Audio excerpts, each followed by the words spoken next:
That's what the police officer said on the 911 audio log before the line went dead. The night everything happened, the Ring camera outside the Carter family's home kept recording by itself, hours after being unplugged. When they checked the cloud history, the footage showed something moving in their yard. It wasn't a person. It was a shape, tall, thin, almost transparent, standing near the tree line. Every few seconds, the screen flickered, and the figure appeared closer. Then, at exactly 3:12 a.m., the video feed cut to black, and the camera's battery light blinked, even though it had no power source connected. By morning, the Carters were gone. Now, let's go back to where it all started. The Carter family had moved to a quiet neighborhood in Austin, Texas, just 2 months earlier. David Carter, a software engineer, worked from home. His wife, Megan, was a nurse on the night shift. Their 8-year-old son, Tyler, loved the new house, especially the big backyard where he'd set up his telescope.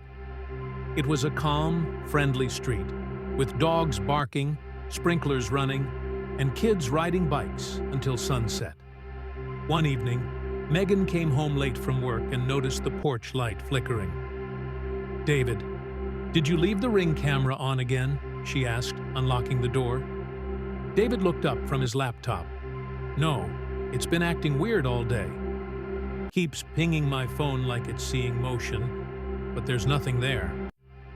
When Megan checked the app, she saw 12 alerts, all around 3 p.m. Each clip showed their driveway, perfectly still. But if she looked closely, a small reflection shimmered at the far edge of the video, like a heat wave. "Probably just sunlight," David said, brushing it off. But that night, at 3:07 a.m., the camera sent another motion alert. Megan, half asleep, tapped her phone. The live view opened. Dark yard, faint hum of crickets. Then, something moved. It was just a blur at first, like mist drifting across the lens. The camera refocused, and she saw it. A tall, narrow figure near the mailbox. It didn't walk. It just appeared, a few feet closer each time the camera tried to adjust. "David," she whispered, shaking him awake. "Someone's outside." He grabbed a flashlight and went to the front door. The moment he opened it, the air outside was freezing. The Ring camera clicked twice and switched to infrared mode on its own. "Do you see anything?" she called from the doorway. "No one's here," he said, scanning the yard. "Just..." Then, every light in the house flickered off for 2 seconds. The camera clicked again, its LED ring turning red. David backed up slowly. "Megan, it's unplugged." "What?" she asked. "The camera," he said. "It's not even connected."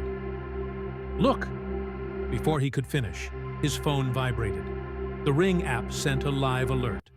"Motion detected. Front yard. 3:12 a.m. He looked at Megan. "That's impossible." They both turned toward the monitor on the hallway wall that mirrored the camera feed. The screen showed the same figure, now standing inches from their front door. Its outline pulsed faintly, like heat rising off asphalt.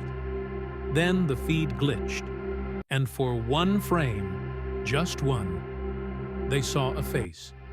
It looked exactly like David's. The camera's red light blinked twice, and then the house alarm screamed. The neighbors later said they heard one loud crash, like glass shattering, followed by silence. When police arrived, the door was wide open. Inside, the Ring camera lay on the floor, unplugged, still recording.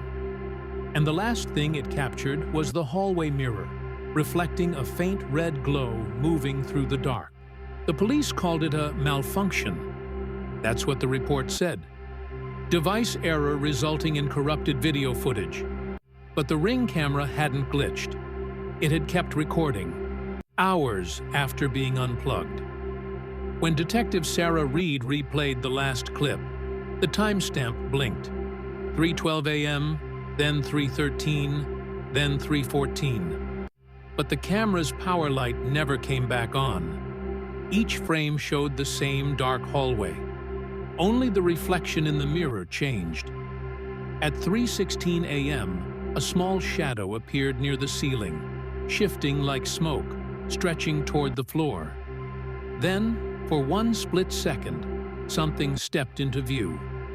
It wasn't human. Its outline was wrong, like the static between channels had taken shape. Sarah froze the frame. In the corner of the shot, she could see the unplugged camera lying sideways on the tile floor, the lens still recording. 3 days earlier, she had met Megan Carter in person. The woman had complained about a neighbor who kept triggering her security system. The report had been routine, so Sarah never followed up. Now the whole family was missing, and their devices were still active on the cloud. The Ring company confirmed that the feed was uploading to their servers even though the account had been deleted. "That's not possible," the technician said during the call. "It's like the signal is coming from the camera itself." Sarah drove to the Carter's street that night. The house sat dark, police tape fluttering in the wind. She parked and got out, flashlight cutting through the mist. The neighborhood was silent except for the faint buzzing of power lines. She walked up to the porch and noticed the plug for the camera still hanging loose beside the outlet. The device sat in the corner, its lens cracked, a faint red light blinking once every few seconds. Her radio hissed. "Detective Reed, be advised. We're getting another motion alert from your location." She looked down at her phone. Motion detected. Front yard, 3:12 a.m., but it was barely 9 p.m. The screen showed a live feed of her standing in front of the house. The timestamp, however, said 3:12 a.m., the same time as every Carter recording. "Control, is this live?" she asked. Static. The red light on the unplugged camera blinked again. Sarah stepped closer, her reflection visible in the glass lens. For a moment, she thought she saw someone standing behind her, a tall, dark outline stretching up the wall. She spun around. Nothing. She took a step back. Her flashlight flickered. The house alarm system inside gave one faint chirp, as if rebooting. Then, slowly, the porch light turned on by itself. Inside, every other light in the house came alive, one after another, like something moving room to room. Through the front window, Sarah saw the hallway mirror glowing faintly red. Her phone vibrated again. New recording uploaded. She opened the clip. It wasn't the front yard this time. It was her, standing exactly where she was right now. But the video was dated 3 days in the future.